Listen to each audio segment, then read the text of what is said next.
Bilyong-bilyong pisong pondo ng PCSO ang ginamit sa mga umano'y maanomalyang transaksyon.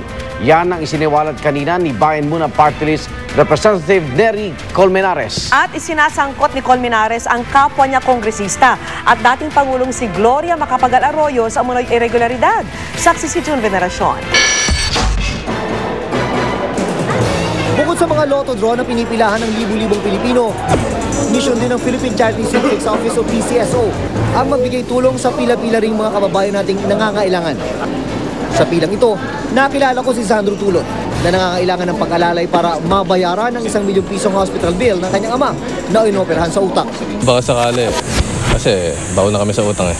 Lalang malapitan eh. Pero ang malungkot, ayon kay Bayan Muna Party List Representative Nery Colmenares, may iba pa umanong pinagkakagasusan ng ahensya. Isa na dyan ang aniyay maling hakbang ng PCSO paugnay sa pag-upa ng mga lotto machine. Imbis daw kasi nabili na lang ang mga makina sa halagang 25 milyong piso matapos mapasok ang orihinal nitong kontrata, mas pinili raw ng PCSO na i-renew ang lease agreement sa kontratista na ayon kay Colmenares ay nauwi umano sa misyos ng hanggang 10 bilyong piso. Bukod pa dyan, 7.2 billion pesos daw ang ginastos na Public Relations Fund mula 2001 hanggang 2010. Ganung wala namang kompetisyon ang PCSO. At isa sa mga sabit daw sa kontrobersya, si dating Pangulo at ngayon Pampanga Representative Gloria Arroyo. May 150 million daw kasing PR fund ng ahensya ang ipinagpaalam na mailipat sa Intelligence Fund para raw labanan ang mga iligal na sugal.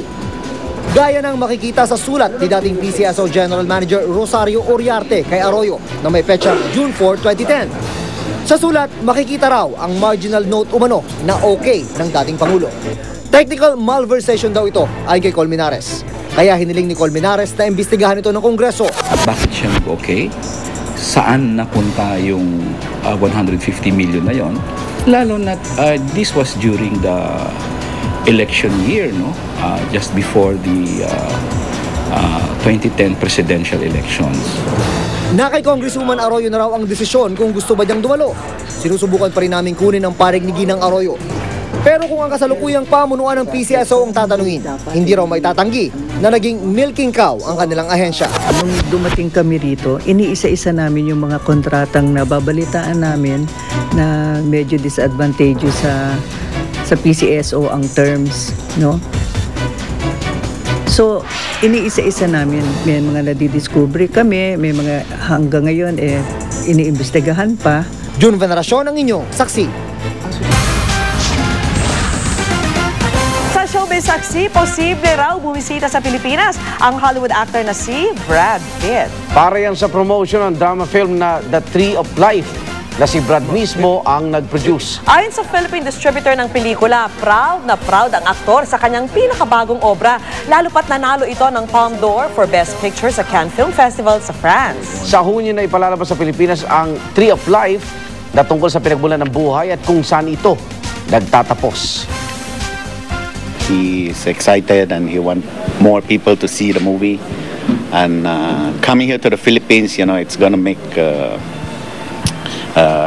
the Asian territory more interested in his work. At narito naman ang mabilis na sulyap sa ibang balita. 7 senador ang bumotong pagdebatihan muli sa Senado ang panukalang batas na humihiling na ipagpaliban ang ARMM elections na nakatakda sa Agosto.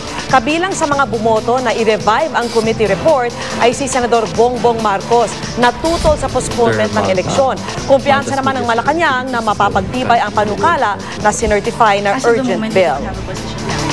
While we understand that there are several senators who have been consistently voicing out their objections to it, meron naman din pong mga senador na sinasabing sumusuporta po sila dun sa postponement. Ang magandang compromise dito ay yun na nga, ituloy na lang ang halalan at pagkatapos na natin na desisyon yun na maituloy ang halalan, babalik ang mga kongresista at ang mga senador at papasa ng mga batas na papalitan ang term para mag-synchronize na.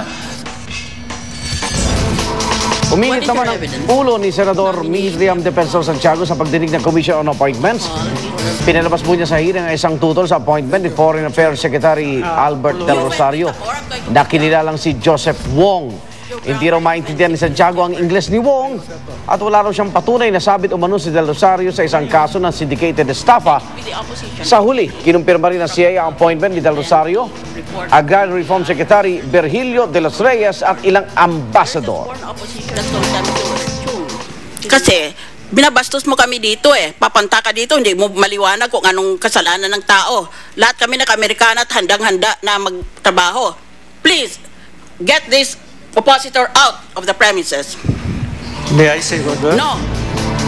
At sa iba pa ring balita, isang testimonial parade and review ang isinagawa ng Philippine Army bilang parangal kay pambansang kamao Manny Pacquiao. Inirekomenda ni Army Chief Lieutenant General Arturo Ortiz ang paggawad ng ranggong Lieutenant Colonel kay Pacquiao na miyembro ng Reserve Force ng Army. Ikinatuwa naman ito ng Pound for Pound King at nangako ng magandang laban sa muling paghaharap nila ni Juan Manuel Marquez sa Nobyembre. Saksihan sa aming pagbabalik. Higanting kabute sa Ilocos Norte umuusok. At sulyapan ang tinaguriang Polka Dot House sa Labrador, Pangasinan. Balitang hatid, ng isang liga na matotohanan. Sasama-sama natin paligid, saksi.